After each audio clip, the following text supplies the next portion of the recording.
বিশ্বাসগত শিরকগুলো কিভাবে হতে পারে? অনেকে মনে করে যে আমি ব্যবসা করি, চাকরি করি, তাই আমি 3 বেলা খেতে পারি। আসলে কি ব্যবসা করার কারণে, সংসার করার কারণে, চাকরি করার কারণে 3 বেলা খেতে পারে না? আমাদের আল্লাহ রাব্বুল আলামিন আমাদের রিজিকের মালিক। একথা বিশ্বাস করতে হবে যে রিজিক, আমি যে চাকরি করি, ব্যবসায় করি না কেন, আমার রিজিকের মালিক একজন, তিনি হলেন আমার রব।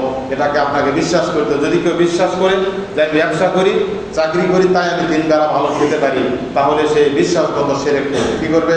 বিশ্বাসগত শিরক করবে। আবার অনেকে মনে করে যে আমি রুটিন মাফিক খাই, ভালো খাবার খাই এবং রুটিন মাফিক চলাফেরা করি, এই জন্য আমি সুস্বাস্থ্যের অধিকারী এবং আমার কোনো অসুখ বিসুখ নাই।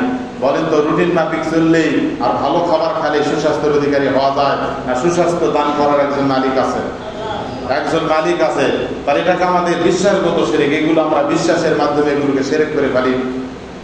তারপরে আবার অনেকে আমরা মনে করি যে কিছু কিছু যখন আমাদের ভালো কথাগুলো, আবার মনে করি যে ভালো যখন কোনো কিছু আমার কাছে আসে, মনে হয় এগুলো আল্লাহর পক্ষ থেকে আমাকে নিয়ামত দিয়েছে। আর যখন খারাপ কোনো কিছু আসে, আমরা অনেকে বলি গেল শয়তানের পক্ষ থেকে এসেছে। ভালো এবং মন্দ এই উভয়টা দেওয়ার মালিককে। ভালো এবং মন্দ, বিপদ এবং আপদ, সুখ এবং দুঃখ দেওয়ার মালিককে। তার মানে এগুলো